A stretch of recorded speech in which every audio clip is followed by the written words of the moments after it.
بسم اللہ الرحمن الرحیم۔ آج بات کریں گے سورہ العلق کی، جو کہ 30ویں پارے میں آتی ہے، اور قرآن کی ترتیب کے مطابق اس کا نمبر ہے 96 اور اس کا ریولیشن آرڈر ہے 1۔ یہ صورت مکہ مکرمہ میں نازل ہوئی اور اس کا جو نام ہے علق، اس کا مطلب ہے جمع و خون۔ اس کے 3 طرح کے ٹاپکس ہم نے شارٹ لسٹ کیے ہیں، وہ سن لیجئے۔ پہلی وحی، اور نمبر 2 پہلی وحی کے ٹاپکس، اور نمبر 3 انسان کی سرکشی۔ تو یہ جان لیجئے کہ یہ قرآن کی جو ہے پہلی صورت ہے، اس کی جو 5 آیتیں ہیں وہ سب سے پہلے نازل ہوئی۔ تو ٹاپک 1 کی بات کرتے ہیں، پہلی وحی۔ تو جبریل علیہ السلام جو ہیں وہ یہ 5 آیتیں لے کر اترے جب نبی پاک صلی اللہ علیہ وسلم غار حرا میں تھے اور وہاں پر موجود تھے۔ تو جب جبریل علیہ السلام آئے تو انہوں نے کہا کہ پڑھو، اقرا۔ تو نبی پاک صلی اللہ علیہ وسلم نے کہا کہ میں پڑھا ہوا نہیں ہوں۔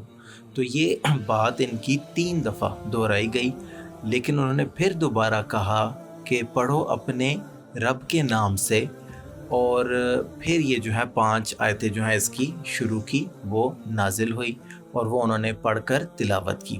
تو نبی پاک صلی اللہ علیہ وسلم جیسا کہ پتہ ہے پہلی دفعہ یہ واقعہ پیش آیا تو کافی شوق میں تھے، کافی پریشان تھے، اور وہ پھر جب وہاں سے گھر گئے تو انہوں نے حضرت خدیجہ رضی اللہ عنہ کو یہ واقعہ سنایا، اور انہوں نے کہا کہ مجھے اپنی جان کا خطرہ ہے، اور خدیجہ رضی اللہ عنہ نے ان کو تسلی دی اور کہا کہ اللہ تعالیٰ آپ کو ضائع نہیں کرے گا، آپ بہت نیکی کے کام کرتے ہیں، غریبوں کو کھانا کھلاتے ہیں، اور اس طرح کے مزید کام گنوائے۔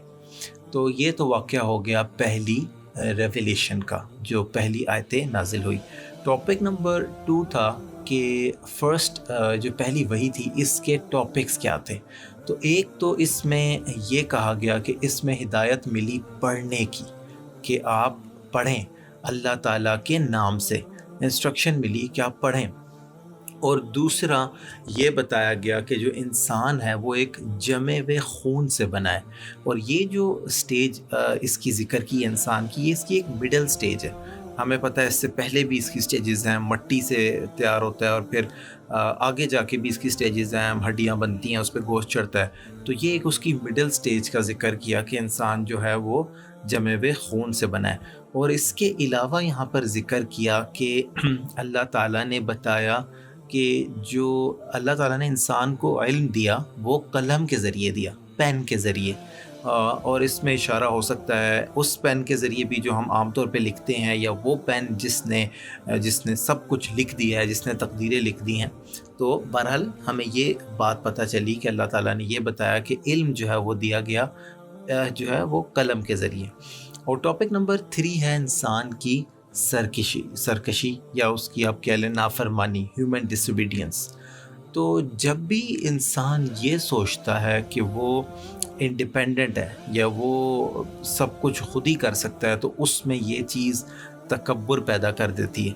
یہ بات تو جنرل ہے، لیکن اشارہ ہو رہا ہے ابو جہل کی طرف۔ ابو جہل جو ہے وہ نبی پاک صلی اللہ علیہ وسلم کو نماز پڑھنے میں بیت اللہ سے روکتا تھا، اور اس کی یہ فیلنگ، اس کو ایک مرتبہ، ایک مقام تھا، تو اس میں یہ بات اس طرح تھی، اس میں یہ چیزیں موجود تھی کہ وہ کافی زیادہ جو ہے وہ ایروگنٹ تھا۔